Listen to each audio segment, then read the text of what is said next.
Magandang araw mga kananay. Binigyan nga ako ng nanay ko ng 2 supot na ampalaya na nagayat-gayat na nga at ayan at may kamatis pa nga. Binebenta niya lang ito na sa halagang 20 pesos ang isang supot.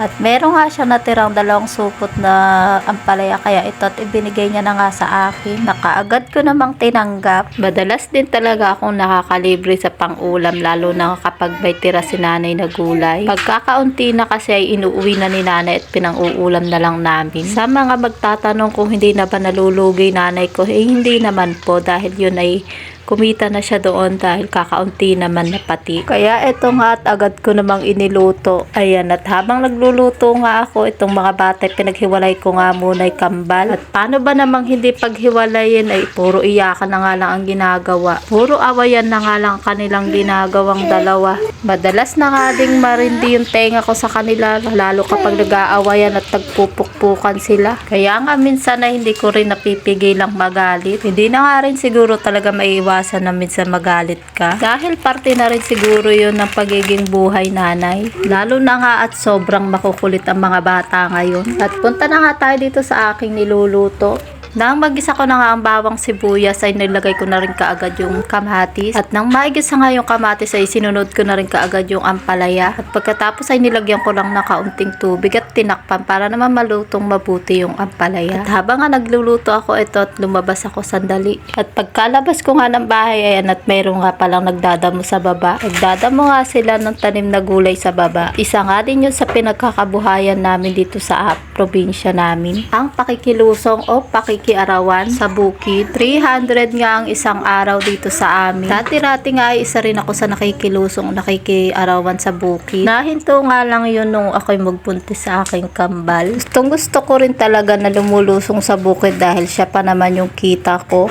Na kahit pa paano may kinikita ako kahit kakarampo. Pandagdag gastos na nga din yun o kaya ay pambayad sa iba pang mga bayarin. Kaya nga kapag may nakikita akong lumulusong lalo na kapag dito malapit lang sa bahay namin ay nanghihinayang talaga ako. Kaya lang ang iniisip ko nga ay parang magpapahinga lang ako sa ngayon dahil kapag laki na nga ng kambal ay siguradong mapapasabak na naman ako sa bukid. Balik nga tayo ulit dito sa aking niluluto.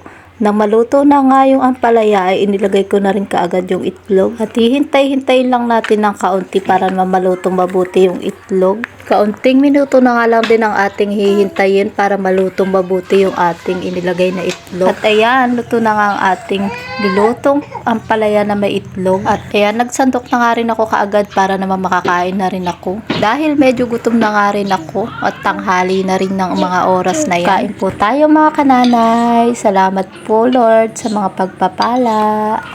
Talaga namang napakasarap din talaga ng pagkakaluto natin. At dahil nga may hotdog pa ditong tira nila ng umagahan ng mga aking mga estudyante, ito uulamin ko na rin. Hanggang dito na lang po muna mga kananay para po sa iba pang mga video at sa mga iba pang ganitong klase ng video ay huwag nyo kakalimutan mag-like at subscribe. I-follow nyo na rin ako sa aking Facebook page na Buhay Nanay. Yun lamang po at nawa ay pagpalain tayo ng ating Panginoon.